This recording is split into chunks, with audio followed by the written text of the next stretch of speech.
సాధ్యమవుతుంది. ఒక్క పిలుపు అందరినీ పులకిస్తుంది. ఆ పిలుపు కోసమే ప్రజలు పరితపిస్తారు. ఆ పిలుపుతోనే ఎంతటి కష్టాన్నైనా విజయంగా మార్చుకుంటారు. అది ఒక్క తెలుగుదేశం కార్యకర్తలకే సాధ్యమవుతుంది. ఈరోజు మన జాతీయ అధ్యక్షులు శ్రీ నారా చంద్రబాబు నాయుడు గారు, మన వర్కింగ్ ప్రెసిడెంట్ శ్రీ నారా లోకేష్ బాబు గారు ఒక్క పిలుపు వచ్చేవారుగా మనం ఈ కార్యక్రమాన్ని నిర్వహించాం. అందరూ కూడా దీన్ని జయప్రదం చేయమన్నప్పుడు ఈరోజు ఊరు వాడ అంతా కూడా కుసుమయమైంది. ప్రతి గ్రామం మొదలుకొని ప్రతి పట్టణం వరకు కూడా ఈరోజు తెలుగుదేశం కార్యకర్తలు ఎక్కడ చూసినా కూడా మెడలో తెలుగుదేశం ట్యాగులు సభ్యత్వ కార్డులు వేసుకొని రాష్ట్ర వ్యాప్తంగా అన్ని ప్రాంతాలలో సంచరిస్తూ ప్రజల్ని ఒక తెలియనటువంటి ఒక పొలకింతకిచ్చే విధంగా ఈరోజు మన కార్యకర్తలు పనిచేస్తున్నారు. ఈరోజు మన నాయకులు తీసుకునే ఒక నిర్ణయం రాష్ట్రం కోసం, రాష్ట్ర ప్రగతి కోసం ఏ రకమైన సంస్కరణలు తీసుకొస్తే ఆంధ్రప్రదేశ్ అభివృద్ధి చెందుతుందో మన తెలుగుదేశం పార్టీ తరఫున కూడా ఈ రోజున సంస్థాగతంగా నిర్ణయాలు తీసుకోవడం జరుగుతుంది. ఈ రాష్ట్రం రాబోయే సంవత్సర కాలం పాటు ఏ పనులు పూర్తి చేస్తే ప్రజల అభిష్టానికి నెరవేరుతాయో, ప్రజల కోరికలు తీరుతాయో ఆ తీర్మానాన్ని ఈరోజు మన మహాసభ తీర్మానించడం జరుగుతుంది. రేపటి రోజున మన అధినేత అయినటువంటి తెలుగుదేశం పార్టీ వ్యవస్థాపకులైనటువంటి నందమూరి తారక రామారావు జన్మదినాన్ని పురస్కరించుకొని వారికి ఘనమైనటువంటి నివాళులు అర్పిస్తూ వారి ఆశయ సాధనకై, వారి ఆశయాలను నిలబెట్టేందుకు మనందరం కూడా అకౌంట్ దీక్షతో తెలుగుదేశం పార్టీ జెండాని రాష్ట్రంలో రబరబలాడించేందుకు మనందరం కృషి చేస్తూ దీక్ష చేయాల్సినటువంటి అవసరం ఉంటుంది. ఇది ఓన్లీ రెండో పండుగ కాదు, మనందరి హృదయాల్లో నాటుకోవాల్సినటువంటి బాధ్యత. ఈ రాష్ట్రంలో ఏదైనా అభివృద్ధి జరిగినా, ప్రాంతాల్లో అభివృద్ధి జరిగినా, మన ఊళ్ళో అభివృద్ధి జరిగినా అది ఒక చంద్రబాబు నాయుడు గారు ముఖ్యమంత్రిగా ఉన్న టైంలోనే జరుగుతుంది. ఎన్నో పార్టీలు వస్తున్నాయి, ఎన్నో పోతున్నాయి, కానీ ఏ ఒక్కరు కూడా ప్రజల మన్నల కోసం, ప్రజల అభివృద్ధి కోసం, ప్రాంతాల అభివృద్ధి కోసం ఏ ఒక్కరు కూడా పనిచేసినటువంటి దాఖలాలు లేవు. వచ్చారు, దోచుకున్నారు, వెళ్ళిపోతున్నారు. అది కాదంటే కార్యకర్తలు, తెలుగుదేశం కార్యకర్తలను హింసించడం, తెలుగుదేశం కార్యకర్తలను ఇబ్బందులు పెట్టడం తప్ప వాళ్ళు గత 5 సంవత్సరాల కాలంలో ఏ ఒక్క అభివృద్ధి కార్యక్రమాన్ని చేయలేదు. కానీ ఈరోజు మనం వచ్చి 2 సంవత్సరాలు మొదలుకొని నాటి నుంచి నేటి వరకు కూడా ఎవరి ప్రాంతాల్లో వాళ్ళు సిమెంట్ రోడ్లు మొదలుకొని, డ్రైన్ రోడ్లు మొదలుకొని, పెన్షన్లు మొదలుకొని, కాలనీలు మొదలుకొని అందరికీ కూడా అన్ని రకాల చేస్తూ రాష్ట్ర వ్యాప్తంగా పెన్షన్లు పెంచి, రాష్ట్ర వ్యాప్తంగా విద్యార్థులు చదువుకోవడానికి తల్లికి వందనాన్ని ఇచ్చి, అన్నదాతల కళ్ళమ్మడి నీళ్లు రాకూడదు, అన్నదాతలందరూ కూడా సుభిక్షంగా ఉండాలని అన్నదాత సుఖీభావ కింద అమౌంట్లు ఇచ్చి అందరినీ కూడా అన్ని కులాలని, మతాలని, ప్రాంతాలని అన్నింటినీ కూడా సమానంగా చూస్తున్నటువంటి పార్టీ ఏదైనా ఉందనేది తెలుగుదేశం పార్టీ. ఈ విషయాన్ని కూడా మనం అందరూ కూడా ప్రజలకు తెలియజేయాలి. ఈరోజు మనం చేసినటువంటి అభివృద్ధిలో కొద్ది మాత్రం ప్రజలకు తెలియజేస్తున్నాం. కార్యకర్తలుగా ఈ 2 రోజుల పద్ధతి కాదు, మనం నిరంతరం కూడా ప్రజలతో చెప్పాల్సిన అవసరం ఉంది. ఈ రాష్ట్రాన్ని అభివృద్ధి కావాలంటే చంద్రబాబు నాయకత్వం అవసరమైనటువంటి విషయాన్ని ప్రజలకు తెలియజేయాల్సిన అవసరం ఉంది. ఈ రాష్ట్రం అభివృద్ధి చెందాలి, చెందినప్పుడే మన బిడ్డలకి ఉద్యోగాలు కానీ, మన ప్రాంతాల అభివృద్ధి కానీ జరగాలి. అది దానికి ఒక సాధ్యకుడు ఒక చంద్రబాబు నాయుడు అనే విషయాన్ని మనం అందరూ కూడా ప్రజలకు తెలియజేయాల్సిన అవసరం ఉంది. ఈరోజు ప్రతిపక్షాలు కళ్ళబొల్లి మాటలతో, లేనిపోని అసత్యాలను ప్రచారం చేసే దుస్థితికి వచ్చినాయి. చూసి ఓడుకోలేక, అభివృద్ధి చూసి తట్టుకోలేక ఈరోజు ప్రజల్లో లేనిపోయిన ప్రయాంగాలను గుర్తు చేసేటువంటి పరిస్థితి ఏర్పడుతుంది. వీటన్నింటినీ మనం గుర్తించాలి, వీటన్నింటినీ అరికట్టాలి. ఈరోజు పార్టీలు అంటే ప్రజాసేవకి నిమగ్నం అవ్వాలి తప్ప మన జోబులు నింపేటువంటి పరిస్థితి కాదు పార్టీలు. పార్టీ అంటే మనకు సేవ చేయాలి. మనం సంపాదించుకున్న దాంట్లో కొంత ప్రజలకు సేవ చేయాలి. మనం సంపాదించుకుంటూ మన పని మనం చేసుకుంటూ ఈ సమాజ అభివృద్ధి కోసం మనం ఏ పార్టీలో ఉంటే ఆ పార్టీ ఏ పార్టీ అయితే మంచిది ఉంటుందో దాంట్లో మనం ఉండాలి. ఈరోజు మనం అందరం కూడా గర్వంగా తలెత్తుకునేటట్టు మన నాయకుడు చేస్తున్నాడు కాబట్టి మనందరం కూడా తెలుగుదేశంలో ఉండి తెలుగుదేశం భావాలని, తెలుగుదేశం ఆశయాలని, తెలుగుదేశం జెండాని రెపరెపలాడించేందుకు మనం అందరం కూడా కృషి చేస్తున్నాం.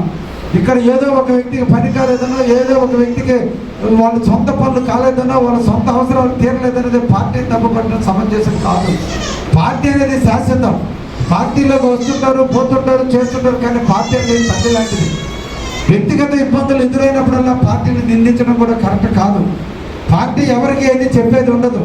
అందరం కూడా అకుంఠిత దీక్షతో ఈ పార్టీని నిలబెట్టుకోవాలి. ఆ పార్టీ జెండాను మనం ఎదగాలి. మనకి గుర్తింపు లేదు. ఈరోజు నేను ఎమ్మెల్యే కాకముందు నాకు గుర్తింపు లేదు. ఎమ్మెల్యే అయ్యానంటే తెలుగుదేశం జెండా, చంద్రబాబు గారి నాయకత్వం, ఆయన చూసే అది మర్చిపోకూడదు ఎవరుమైనా.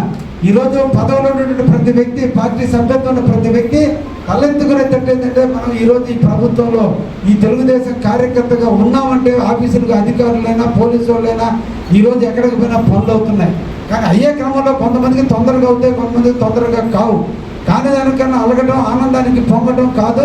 పార్టీ అంటే నిరంతరం పార్టీ జెండా కోసం ఎన్ని బాధలైనా దిగమిగాలి, ఎన్ని రకాల ఆటుపోట్లను ఎదుర్కోవాలి, ఎన్ని అవమానంగా భరించి ఈ జెండాని ఏ రోజు కూడా కింద పడకుండా కాపాడినప్పుడు నిజమైన కార్యకర్త యొక్క లక్షణం. ఆ కార్యకర్త తెలుగుదేశానికి నిజమైనటువంటి నాయకుడిగా ఎదుగుతారు. ఆనందంలో ఉన్నప్పుడు చాలా మంది వస్తుంటారు, కష్టాల్లో ఉన్నప్పుడే కొంతమంది ఉంటారు. వాళ్ళే నిజమైన కార్యకర్తలు. ఆనందంలో కాదు, కష్టాల్లో కూడా తోడుగా, నీడగా, అండగా ఉండి తెలుగుదేశం పార్టీని రెపరెపలాడిస్తూ ప్రజల్లో అన్ని రకాల సేవలు చేసే పార్టీగా గుర్తింపు ఎదగనిచ్చే విధంగా మన అందరం కూడా కృషి చేయాల్సినటువంటి అవసరం కూడా ఎంతైనా ఉందనే విషయాన్ని కూడా మనం గుర్తించి ఈ తెలుగుదేశం పార్టీ రేపు రాబోయే కాలంలో ఈ రోజున మనం కావలి మున్సిపల్ ఎన్నికలు జరుపుకోబోతున్నాం. గత పాలకుల నిర్లక్ష్యం, 7 సంవత్సరాలుగా ఎలక్షన్లు జరగక కావలి మున్సిపాలిటీలో 40 మంది కౌన్సిలర్లు అయ్యి ఆ ప్రాంతాన్ని అభివృద్ధి చేసే అవకాశం ఉన్నప్పటికీ కూడా గత నాయకులు చేసిన దుర్మార్గ పరిపాలన వల్ల, దుర్మార్గమైన స్థితి వల్ల కావలి మున్సిపాలిటీ ఎన్నికలు జరగకుండా కోర్టులో స్టే తెచ్చిన కారణంగా గతంలో ఎన్నికలు జరగకపోతే ఈరోజు ముఖ్యమంత్రి గారికి చెప్పి మా కావలి ఎన్నికలు జరపండి, మా కావలి అభివృద్ధి ఆగిపోయింది. ఈరోజు ఈ 15th ఫైనాన్స్ డబ్బులు దాదాపు 70 కోట్ల రూపాయలు ఆగిపోయి మా ప్రాంతం అంతా ఇబ్బందికరంగా ఉంది అన్నప్పుడు ముఖ్యమంత్రి గారు సానుకూలంగా స్పందించారు.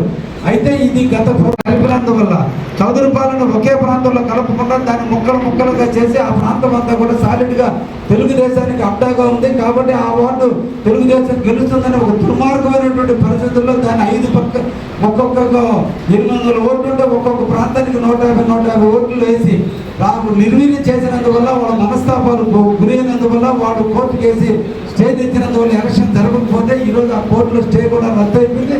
అతి తొందరలో ఎలక్షన్ జరుపుకోవాల్సిన అవసరం ఉంది. కాబట్టి మనం అందరికీ పదవులు రావు, కోరికలు ఉన్న వాళ్ళందరికీ పదవులు రావు. ఆ రోజు కుల సమీకరణలు, రిజర్వేషన్ ప్రక్రియ అన్ని కలగలిపిన తర్వాత రాజకీయంగా ఆ రోజు ఎవరైతే గెలవడానికి అవకాశం ఉంటుందో, ఆర్థిక స్తోమత ఎవరికైతే ఉంటుందో, అన్ని రకాలుగా ప్రజల్లో మన్నలు పొందిన వ్యక్తులు ఎవరైతే ఉంటారో వాళ్ళు గుర్తించి పార్టీ ఇచ్చినటువంటి అభ్యర్థిని గెలిపించుకోవాల్సిన బాధ్యత మన అందరి మీద ఉంది.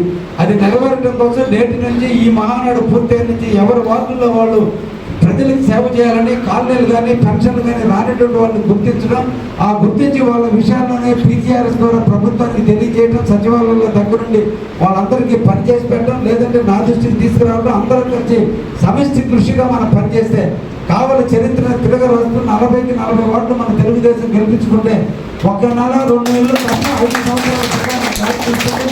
కాబట్టి మనం ఎక్కడ కూడా ఆవేశాలకు లోనుకోకుండా ప్రతి ఒక్కరూ నాదే పెత్తనం, నేనే అధ్యక్షుడిని, వార్డుకి నేనే అధ్యక్షుడిని, నీకు నేను చెప్పినంటే ఏనాలి, ఇంకోటి పెత్తనం లేదనుకుంటున్నారు. ఇది దయించి మన ముఖ్యమంత్రి గారు, మన నోరా లోకేష్ గారితో పార్టీ అయినప్పుడు కూడా వాళ్ళు ఏ రోజు మా పెత్తనం అంటం లేదు. అందరి మీద ఆధారపడుతున్నా, అందరి కోసం అంటున్నారు. నేను ఎమ్మెల్యే అయినప్పుడు కూడా ఈ రోజు కూడా నిరంతరం ప్రతి కార్యకర్తకు అండగా ఉన్నా. నా పని అయిపోయింది, నాకే పని అని నేనేం లేదు. అందరు కార్యకర్తలు, నాయకులు ఇళ్లలో ఉన్నారు. రోజుకి 18 గంటలు నిరంతరం కావలిలో ఉన్న తెలుగుదేశం పార్టీని రెపరెపలాడించడం కోసం నా కర్తవ్యం. నాకు ఓట్లేశారు. రేపటి రోజున ఇంకా ఎమ్మెల్యేగా నా బాధ్యత అందరూ కూడా కౌన్సిలర్లు చేయాలి, అందరినీ కూడా గుర్తింపు తేవాలి, నిరంతరం కృషి చేస్తున్నా.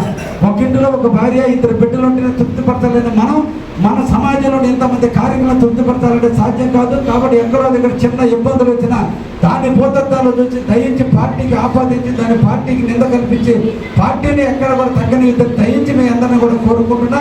దాదాపు 10 నుంచి 15 వేల మంది కార్యకర్తలు తెలుగుదేశంలో కావలి నియోజకవర్గంలో ఉంటే అందరినీ తృప్తిపరచడం ఏ ఒక్కరి వల్ల ఏది కాదు. ఒకరికి ముందు పని అవుతుంది, ఒకరికి వెనక పని అవుతుంది.